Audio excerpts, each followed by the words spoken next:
Ce module traite de la façon dont les conditions psychologiques, sociales, physiques ou médicales influencent la participation sportive d'un athlète d'Olympiques spéciaux. Même si plusieurs facteurs et stratégies discutées dans ce module s'adressent particulièrement aux entraîneurs, tous les bénévoles devraient également s'y intéresser afin de mieux soutenir la croissance et le développement des athlètes. La capacité d'apprendre d'un athlète dépend de 4 facteurs psychologiques: la motivation, la perception, la compréhension et la mémoire. En concernant la motivation, l'objectif est de stimuler et maintenir l'intérêt des athlètes.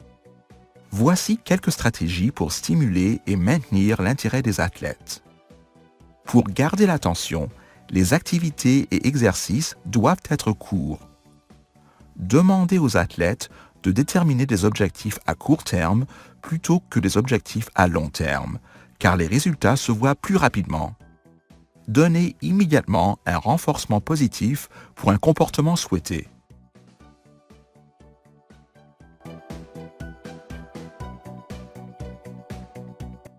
En concernant la perception, l'objectif est d'aider les athlètes à traiter l'information au sujet du sport.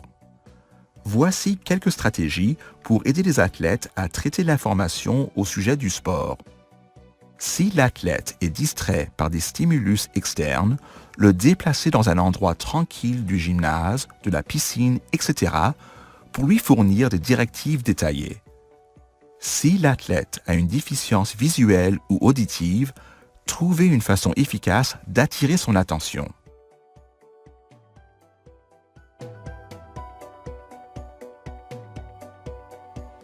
En concernant la compréhension, l'objectif est d'aider les athlètes à comprendre le sport auquel ils participent et à utiliser les habiletés requises. Voici quelques stratégies pour aider les athlètes à comprendre le sport auquel ils participent et à utiliser les habiletés requises. À la longue, la répétition et le renforcement positif aident l'athlète à progresser dans sa courbe d'apprentissage. Certains athlètes ont de la difficulté à généraliser les habiletés. Il est utile d'encourager la progression des habiletés et de comparer une nouvelle habileté avec une habileté déjà apprise.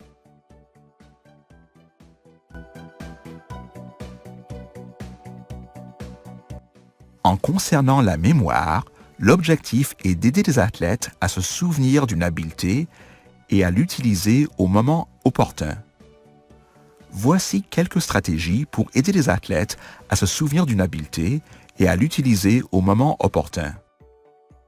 Répétez souvent les habiletés apprises. Donnez une progression de situations où les habiletés sont nécessaires.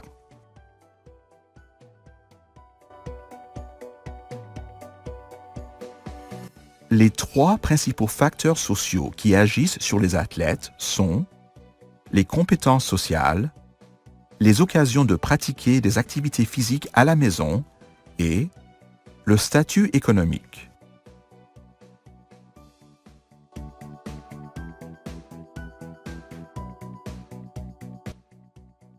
En raison du manque d'occasions, les athlètes peuvent ne pas posséder certaines compétences sociales ou habiletés adaptatives.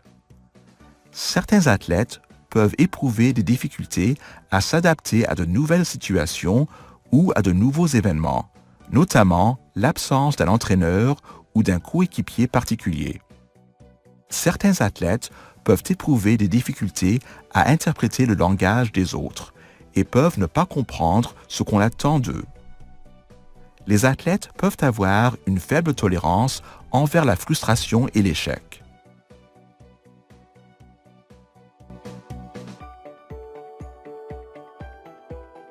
Les athlètes peuvent être inactifs à la maison. Certains athlètes peuvent n'être exposés à aucun loisir extérieur, mis à part ceux offerts par les programmes d'Olympiques spéciaux.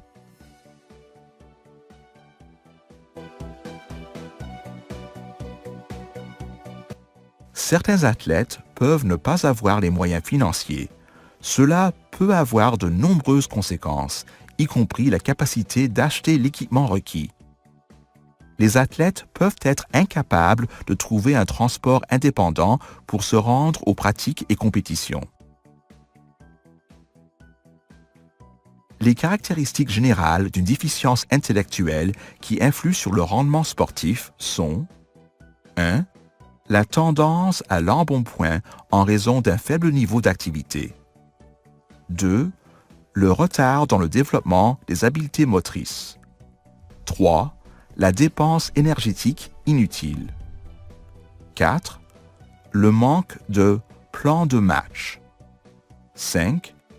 L'attention portée sur trop de stimulus externes. Et 6.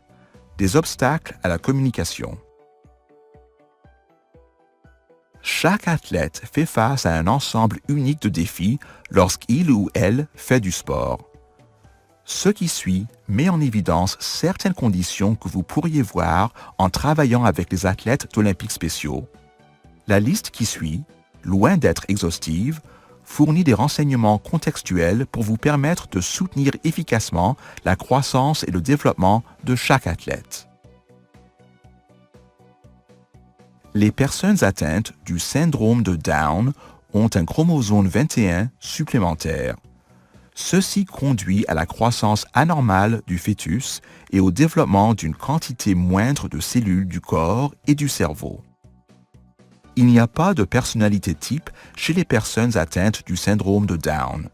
Elles diffèrent toutes en matière d'habileté, de personnalité, d'apparence et de fonctionnement intellectuel.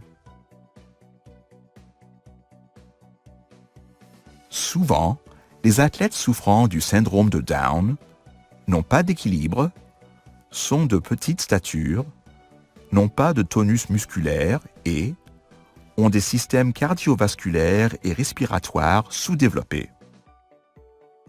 Les athlètes souffrant du syndrome de Down peuvent également être très entêtés, communiquer parfaitement avec les mots, être très matures socialement et apprendre en imitant.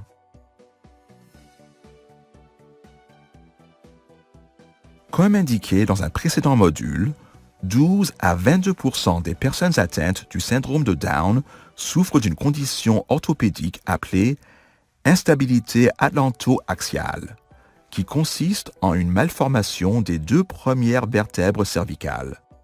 Ainsi, la participation à des activités comme le plongeon, la gymnastique rythmique et la dynamophilie peut causer des dommages permanents à la colonne vertébrale au moment de la flexion ou de l'extension cervicale. Les athlètes souffrant d'instabilité atlanto-axiale ne sont pas autorisés à pratiquer de telles activités. Les troubles du spectre de l'autisme ont un impact significatif sur la communication verbale et non verbale, de même que sur les interactions sociales. Les comportements associés listés ci-dessous peuvent avoir une conséquence négative sur la capacité de l'athlète à absorber l'information. Possibilité de comportements obsessionnels compulsifs et de comportements d'autostimulation. Activité répétitive. Résistance au changement d'environnement ou de routine et sensibilité aiguë aux stimulus auditifs. Les déficiences sensorielles et motrices incluent un ensemble de symptômes permanents invalidants résultant des dommages aux zones du cerveau liées au contrôle moteur. Voici quelques exemples. Développement de réflexes anormaux, problèmes de coordination et difficultés à intégrer des mouvements de base, crise épileptique, troubles orthopédiques et troubles du langage. Les personnes atteintes d'un trouble d'hyperactivité avec déficit de l'attention présentent des comportements hyperactifs, ont de la difficulté à se concentrer sur l'activité en cours et ont tendance à être impulsives. Les caractéristiques incluent impatience, agitation, indiscrétion et contrainte envers les autres, inattention, activité motrice excessive, impulsivité, immaturité sociale, difficulté à travailler de façon indépendante, mouvement constant et désorganisation. Afin de bien soutenir la performance sportive et le bien-être des athlètes d'Olympiques spéciaux, le programme Athlètes en santé a été créé en 1997. Le programme Athlètes en santé offre gratuitement des tests de dépistage et de l'information sur la santé dans 7 secteurs d'intervention, incluant la vision, l'audiologie et la dentisterie.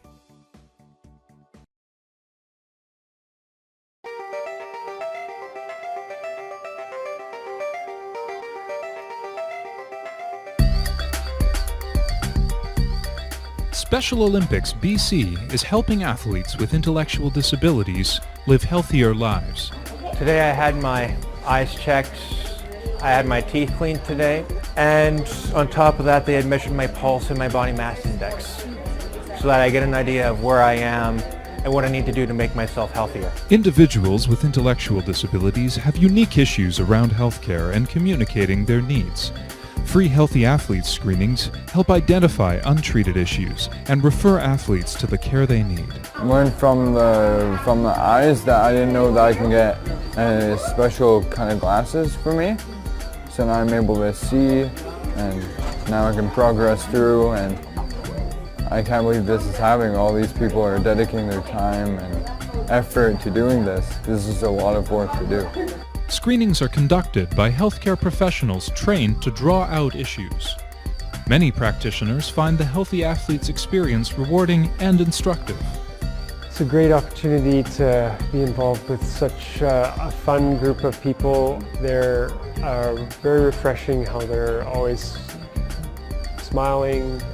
They are grateful for the time that you spend with them. They're just very genuine people, and it's a delight to spend time with them.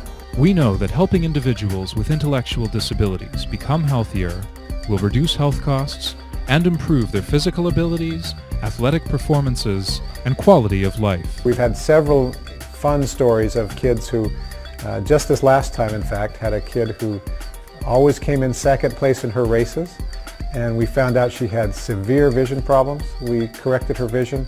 She could see, and she could then see so that she didn't have to follow the person in front of her, and she won races. It was cool.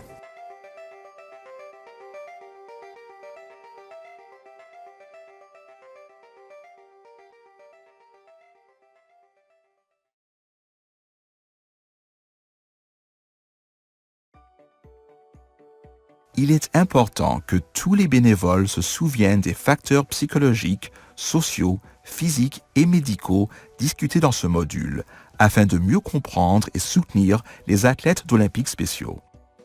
Du matériel supplémentaire relatif au travail auprès des athlètes d'Olympiques spéciaux est disponible sur le portail d'information du site web d'Olympiques spéciaux Canada, les pages web d'Olympiques spéciaux internationaux ou auprès d'un membre du personnel d'Olympiques spéciaux.